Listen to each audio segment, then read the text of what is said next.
Greetings, fellow wargamers. Back in November, I attended the Clashcon event, featuring the Narva campaign on the Eastern Front in Soviet Russia. We were to fight it out during the entire weekend and try to reenact the battle around Narva city. And I had a blast hanging out with these guys during the entire weekend.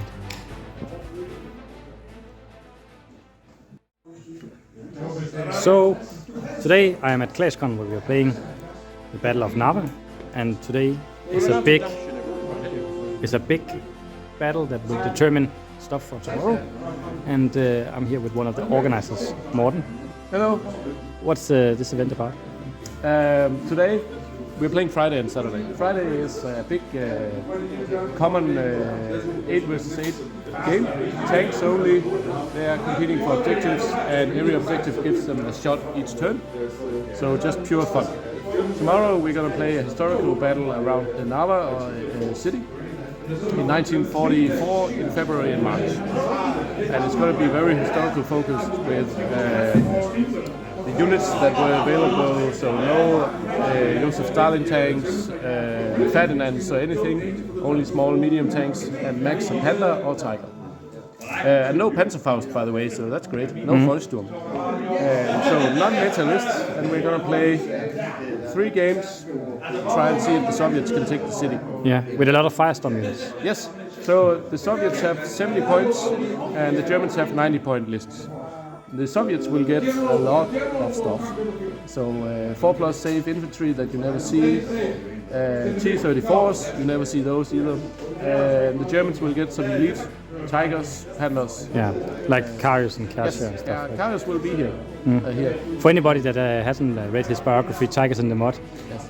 do it. He has a very good description of how the battle actually went for him and his guys at Narva.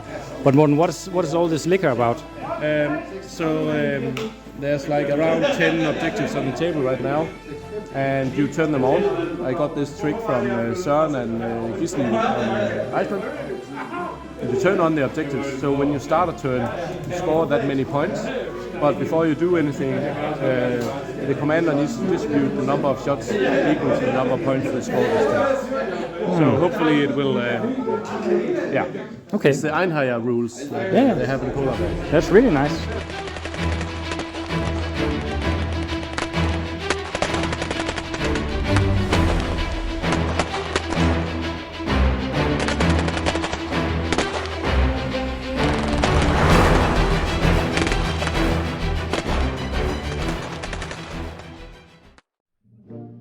After a long game Friday evening, we're ready to start day 2.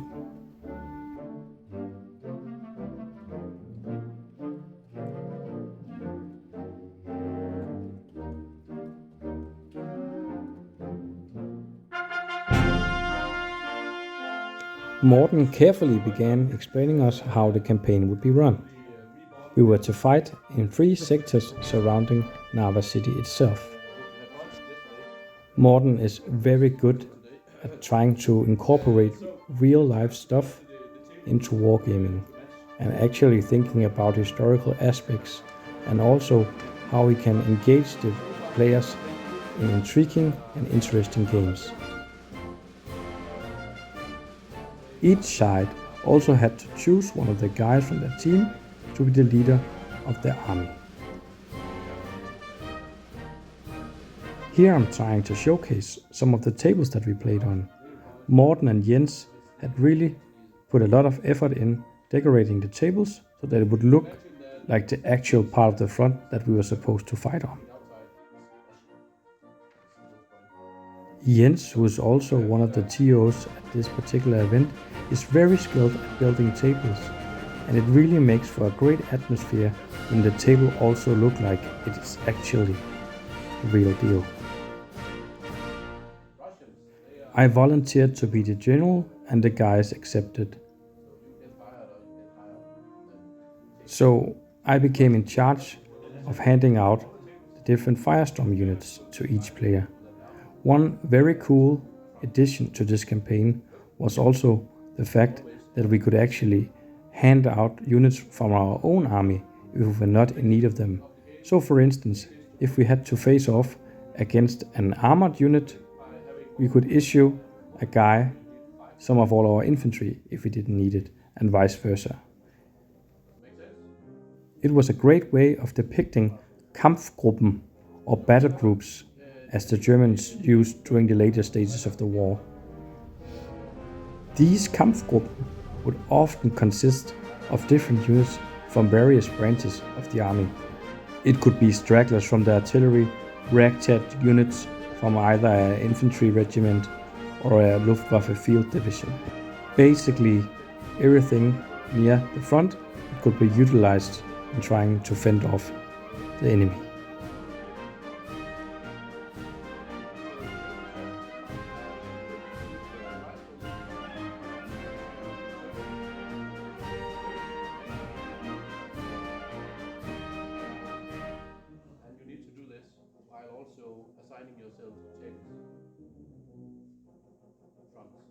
After Morten's briefing, we were now ready to begin the battle. But first I had to hand out different firestorm units and make myself ready to face off against Will from Three Colors Painted. Okay, today I am at Klaescon playing the Narva campaign, and I'm up against Will from Three Colors Painted, and he has brought his lovely painted Russian naval infantry here. And we are playing a breakthrough, and Will is defending. And because it's a campaign where we play in a historical view, then there's a lot of different funky things, such as off-board artillery and additional firestorm units and whatnot. So let's see how it goes. I am about to take my first turn. So my first turn was quite uneventful.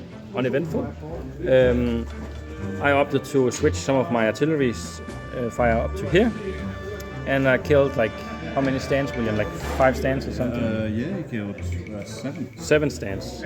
And then I just shuffled some infantry forward, but now William is probably gonna ambush with his Maxims and destroy these infantry. We'll see. But it's only turn 1, and anything can happen. So now it's Will's turn 1. So Will is about to unleash hell here with his Maxim machine guns, and they're all gonna fire down here. And Will is about to roll 54 dice with his little monkey paws. So let's see if he's able to hold all these dice. Yeah. Okay, Will, go for it.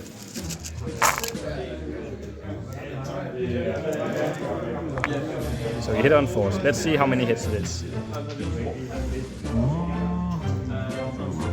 Least average, right? Half of them.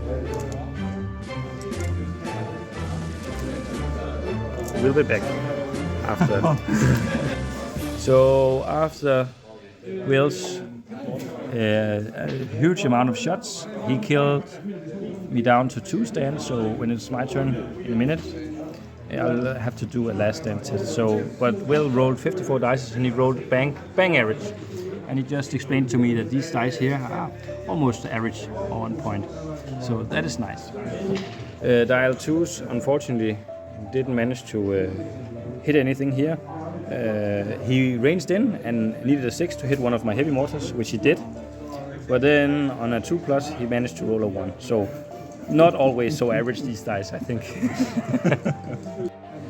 So in my second turn against Will, I continued to fire up upon his naval infantry here.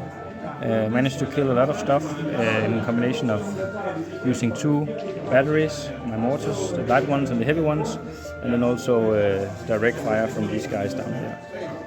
I was up to assault with my infantry stand here and managed to push him a little bit away, and then I fell back towards this direction. So now it's Will's second turn. So in Will's second turn, he's keeping stuff interesting and getting his planes and his reserves. An entire SMG company arrived up here. He rallied his infantry down here, and his planes bombarded here again. Managed to pin, but didn't kill anything. And then he rolled 54 dice again. Got 8 hits in this mortar. I failed 5 attempts to save. and Will just needed one more dice, and then maybe he would have gotten the 6. So nothing is killed yet. And now it's my third turn. So in my third turn, I got my reserves, but due to the fact that we play this campaign thingy, Will brought out this card here called Breakthrough. So even though I got my reserves, he needs to roll 3 dice, and then on a 6 he can deny it, and he can do that continuously. But I managed to inflict more casualties up here on his infantry here, and also managed to kill one stand here from the scout platoon. And otherwise I pushed up with these guys right here, and then I also had a very nice card to try and do some shenanigans against Will. So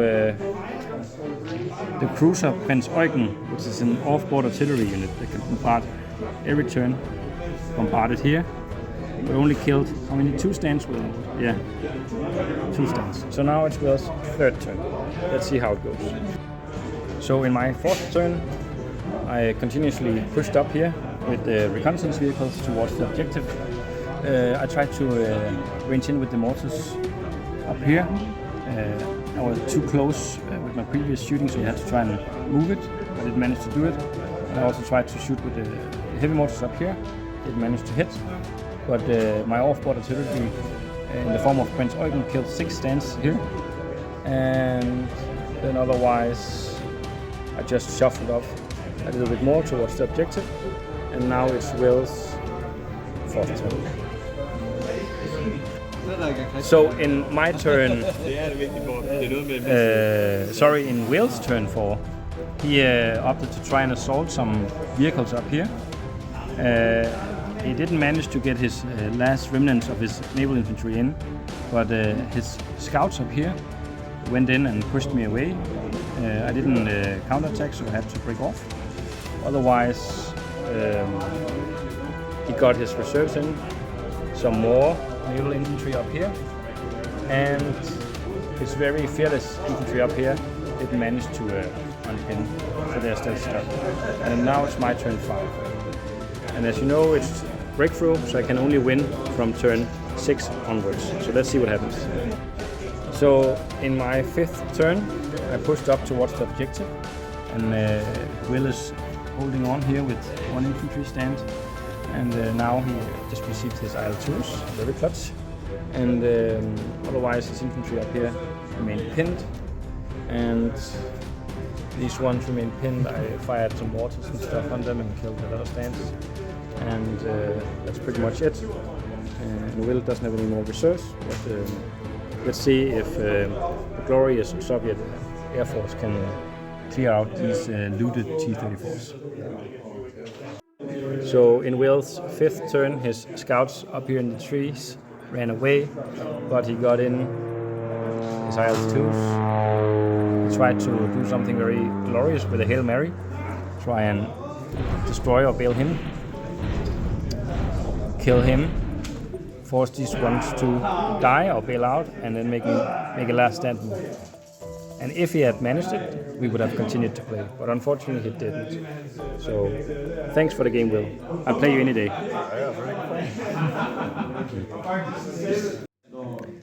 So here at Klaescon, I'm playing the second game against Helge. And I thought that we had raised the bar with a King of Spades, but then they put on an Ace of Spades here. So we'll see how it goes against Helge. I delivered all the support cards to a lot of the other guys in the hopes that they will perform. So I'll take the brunt here. Helge has gotten some additional funky units, especially the fact that he has 1 lone Sturmovik and then, what was it? Like time on target you could apply to. Yes, my Katyushas always have time on target. Yeah, it's and this is only because we are playing this narrative thing. They've gotten a card that boosts like that. And because I won my last game, Helge has this kind of card that makes my company commander very green, so he cannot do warrior saves. And does he apply rerolls or what was it? What? Does he give rerolls No, still? he cannot do Any mistake support. target, and he cannot make war decisions. Okay, that's it. So he can still provide rerolls. And then we are playing Breakthrough once again. I have an objective down here and here. And Helge has opted to deploy over here and also up on the hill right here. And I'm to start down here in this corner right there. So let's see how it goes. So this is the setup before turn 1. My deployment zone is here. Helge is deployed over here. The objectives are in this quarter. I have my T-34s from infantry platoon coming from the surf. And then Helge has infantry down here. So fortunately he can only win in turn 6, but I'm really scared of all those Sturmovs. So let's see what happens. In my turn 2 I didn't manage to unpin a lot of stuff that Helge had blasted with artillery down here, and otherwise I shifted up towards this direction with some light vehicles and engaged the infantry up here, killed 2 stands in combination with MG fire and mortars, and shuffled up the Stooks. And now Helge got his plane in. He has 2 sets of Sturmviks in this scenario, and then he got all of his reserves. So now I'm really stressed. So let's see what happens in Helge's turn 2. Sorry. In Helge's turn 3, he managed to bail in the 1 tank up here, and then these guys shuffled up. He got both of his last reserves in, some arty up there and some men, and he shuffled up his T-34s a little bit here. Made some pop shots with his PTRDs down on my Martyrs, failed 1. He got 2 planes in. He has 2 sets of Sturmovik in this campaign, but he didn't manage to do anything. So now it is my turn 4. Okay, in my turn 4, I managed to kill 1 T-34 up here. Forced Helge to make morale check next for his MGs. Shot 1 T-34 up here with a Shrek team. I got my infantry in as the last reserve. Moved up the T-34s here and shot up some more of the MG teams. And that's pretty much it. Then I shuffled a little bit around down here, and now it's Helge's turn. So in Helge's turn 5, he mustered a lot of units on the objective here. They moved up. He dug in this infantry squad here. His MMG made the last stand test, and then otherwise his other platoon fled. These ones have moved up here on a dash, and then he assaulted my remnants of infantry down here. So now it is my 6th turn. I played against Helge here in a very close match, and he's our captain on the team, and he proved it. I thought Helge would have won, but in the end it became a draw. We ran out of time. It could have gone both ways. Helge tried to assault here, and then it would have been my turn. Maybe not. I could have removed stuff. I'm not sure. I was down to some last stand on 3+ with T-34s here, and I had to bail these guys in. But afterwards I pointed out to Helge that he should just have tried to kill one of these platoons up here, and then I would have lost due to the size of my formation. But a really close game. Really close game. So, you might recognize the different places. Narva City are the 2 tables in there. Narva River are the 3 next tables with rivers on it. Veracruz is closed for today, and we have the 3 railway tables. Yeah. Status right now is that there is a complete collapse on the river. So the Russians are pouring in on all their beachheads and bridgeheads they have made on the river. So the guys in the city are maybe a little bit afraid something might happen. And stuff is still up for grabs over here for the Russians to completely cut off the Germans. So right now the status is that there are 6 out of 6 victories on the river for the Soviets. So there's a complete breakthrough. In the city there's majority wins to the Germans right now. And there will be 2 games and the Germans need to win 1. So the Soviets need to win 2 to win the city. over here we have so far 3 wins to the Soviets and 1 win to the Germans. That means that the Russians needs 2 victories to win the sector. So the Germans can block a win, they cannot win it themselves because you need a majority to win. So the Germans' assignment right now is to win the city and to keep the doorway open to get out of the whole pocket because it's collapsing. The Russians win, that's the objective for them. Either beat the city or beat the escape route. So overall we can say that William's harassment tactic worked, plus everything is working now for the Russians. So there's a slight chance for the Germans to make it a draw. Oh, if you win enough. And of course, the great Graf Strachwitz is coming with a relief force. So there will be a lot of help to the Germans this time, as foreseen. The count himself will be have a card. You also need to return all the cards, of course, because nobody does that. Right. So that's it. This time the Soviets will place their players first, then the Germans, and finally the Germans will allocate firestorm units or whatever you want to do. What's it called? Give each other your units after you know what you're playing. So if you have a lot of pandas and you're not needing in tanks, maybe give it away to someone who is fighting tanks. Right? Oh, and by the way, Cash is dead. So Otokai's body is dead. So the tigers are 2 tigers down out of 4. Yeah, Cash died. Last game, yeah. You had Kaios. You had Kaios. Oh, sorry. Kaios is alive. It's all propaganda. Alright. So Soviets go to the Soviet table, the Germans go to the German table up there. Distribute your fire units for the Soviets. Final table. The rivers, we will have 2 river fights. As that is just a prestige thing to win these now. It's a mob up. So here at Klaescon at the battle for Narva, in my last game I'm playing against Stuart. Say hello, Stuart.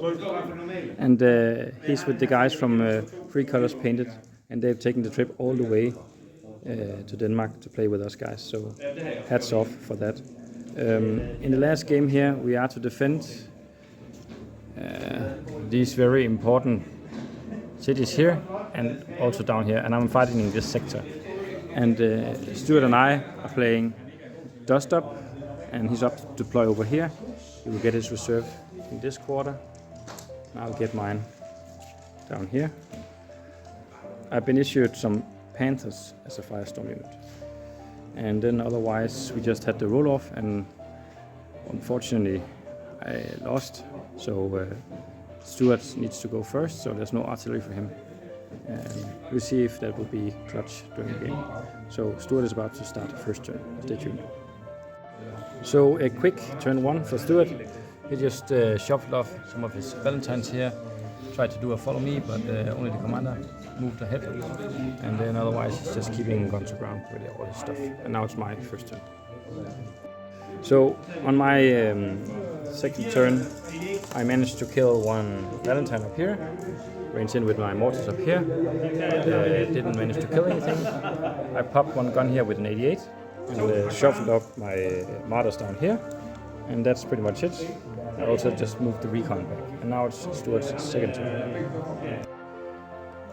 Stuart unpinned his mortars down here in his infantry, and then he just, in his second turn, repeated bombardment down here, killed 1 of my heavy mortars and 1 infantry stand.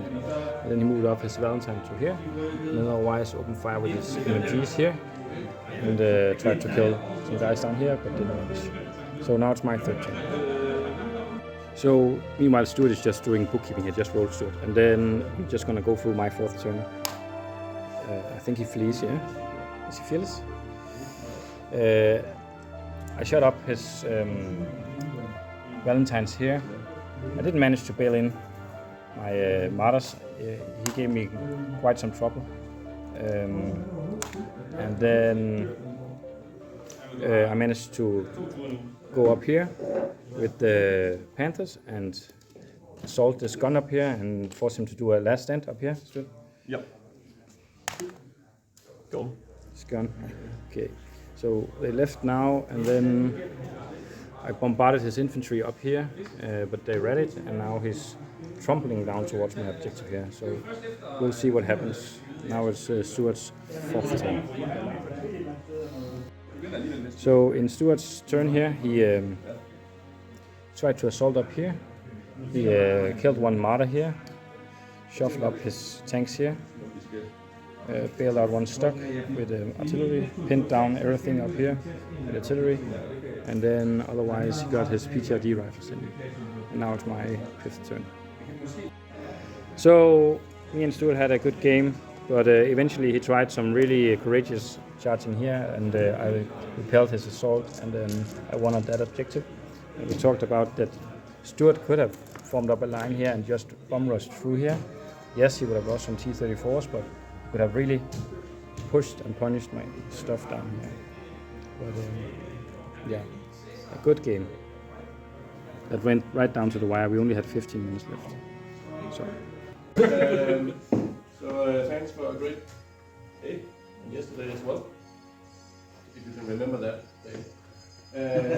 So all the games are finished. I'll just quickly do a recap. The Narva River is undefeated for the Soviets. So 8 out of 8 wins. Pretty nice. Total breakthrough on the river. Yeah, enough said. Narva City goes to the Germans. Barely. With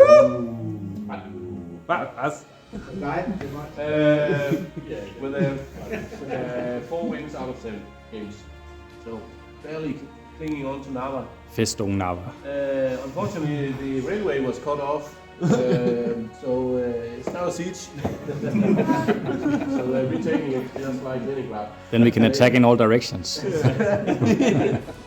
So we all agreed that Fleming is sitting in Narva at Østerskov. So he will be in another room just defending Narva. Playing against others only.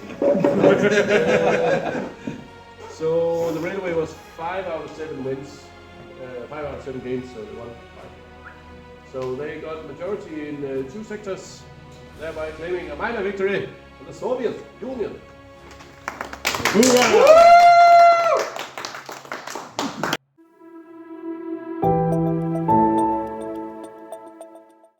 So unfortunately, me and the guys lost to the Soviets. But I wanted to show you guys the list that I was running at the event. We were allowed to combine units and lists and formations that are normally not allowed by Battlefront. This is because this event was focused on historical accuracy rather than power gaming. Morten had arranged for us to play with certain units that were actually taking part in the battle around Narva, and therefore I opted to go for the Luftwaffe Field Division. I had a blast playing with these guys, and normally I play attack lists, so for me it was quite funny to build a defensive list and end up attacking anyways. We were not allowed to bring Panzerfaust for our infantry, but Panzerschrecks were allowed, so I opted to bring a lot of those and some good support choices in the stocks, martyrs and T-34s. So once again guys, thanks for watching. If you like this video, feel free to subscribe, like and share the video. I do these videos in my spare time and I would really appreciate it. Until next time, happy gaming guys.